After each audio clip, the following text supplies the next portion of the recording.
The Dreamkeepers, written and narrated by me. Our story begins in a city above the clouds, a city of dragons, held up by their collective magic. And we follow one specific dragon today.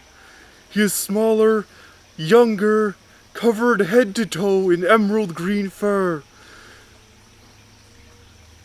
with a sparkle in his eyes. He sits before a council of dragons. Some eastern dragons, some western, some of them are drakes. But he is there for one reason and one reason alone. He's about to receive a very special quest. Attention, M. You are here before us today because we have something very important for you. There is a village that needs your help. They have been cursed with bouts of nightmares for weeks now, with no end in sight. And as you know, it is our job to fend off against those nightmares. Find the root cause and stop it. You have been given a tool that tracks negative energy. We assume that the source of this negative energy is the cause of all the nightmares.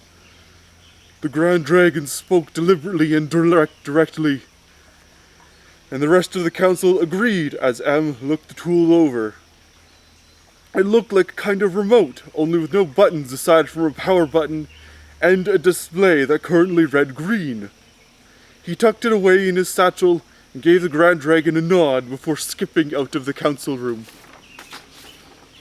Once outside, he skipped merrily towards the departure station and showed the Toll Dragon his ID and mission statement. Dragons couldn't just come and go from this town. They needed right reason. But once the ID and mission statement were shown, the Toll Dragon stamped the statement and let M through. He leapt off the edge of the building and took to the skies towards the town below them. It was a busy little hamlet, occupied mainly by miners who are out to find their fortune, and other tradesmen who are there to aid them in their endeavor. Once landed, he immediately started searching the area, his scanner out in front of him as he poked around and weaved through people, though they did not seem to notice him. Even when he accidentally bumped into a few people, they just thought it was someone else. This shocked M as he tried to get people's attention, but to no avail.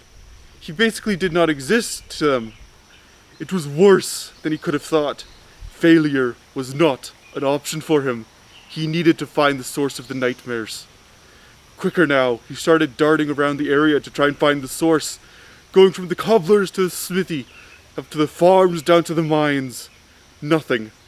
Now he was stumped, and started to try and pry into people's conversations for information. It was mostly local gossip that led nowhere, until he heard one person whisper about a witch on the outskirts of town. And that could be it. So he took the beaten path out of town and into the woods in search of this witch. He was struggling to find them until his device started to beep and turn red as he saw an older path that broke off the established route. So with a sigh, he headed down the creepy pathway. Slowly, the little dragon approached an old cabin in the woods with an elderly woman knitting on her porch. His tool was beeping and glowing a bright red. Was this the witch? He thought to himself. He wandered up to her and she gave him a little wave, trying to seem as nice as she could, despite the negative energy. Oh, hello, ma'am. What are you doing all the way out here so far away from the village? Oh, I've always lived out here. It is where I can grow my herbs in peace. She replied, not even looking up from her work, her needles softly clicking together. Well, I'm M, a dreamkeeper. The lady frowned a little bit as she heard this. She put her work down and lowered her head even more before muttering something softly. Why weren't you there? Excuse me? Why weren't you there to protect my sweetie? She shouted at M, and M recoiled in fright. He stammered a little bit before he was interrupted. My sweet little angel died because of the unrelenting nightmares, and you failed to protect him. Are you the one causing the curse upon the village? Of course I am. Now be gone. She waved her hand at M, trying to get him to leave, but he did not relent. No, the town needs dreams. They can't be living in fear all their life. Tell me about your sweetie, and maybe I can weave a beautiful dream of him. Bring him back to life at least a little. She shook her head. Nothing is going to bring him back. That little dragon meant the world to me. A fellow dragon. Maybe M knew about them. Can you at least show me where you buried them? The witch nodded and gestured for M to follow. She took him behind the cabin and a few steps away from it before showing them a young tree.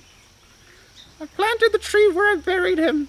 I hope that his body can return what little he took from this earth, she said rather softly and gently as she stroked the tree. M thought a moment and decided to come up with an idea. I'm not a necromancer, but I know a thing or two about souls. What would you say if I could call back his soul from the other side to come visit you? And maybe even stay a little bit. She smiled and broadly and nodded. Oh, that would mean the world to me, just to see him now and then. M agreed to this and wandered over to the witch's shack to see if she had what he needed. He rummaged around in her drawers and found some incense, gold flakes, and salt. He ran back to the grave with the witch in tow and placed the sticks of incense in a circle around the grave and sprinkled the salt in a circle with the incense, followed finally by sprinkling the gold flakes on the tree. He sat outside the ring and chanted a little ritual. Then in a flash of bright white light, a small soul appeared in front of them, just no bigger than M, and this saddened him. Was that as big as he was supposed to get? The witch shook her head. He was supposed to get a lot bigger and older, yet the nightmare took him too soon. M lightly hugged her leg at this sight. How long will he stay? The witch asked. As long as he wants. You can call upon him by doing exactly what I did. The witch nodded and gestured for the soul to come to her. They floated over and into her arms, and the two walked back to the shack. And with a tear in his eye, M flew back to the city, knowing his quest was complete. That was the Dreamkeepers. Happy trails.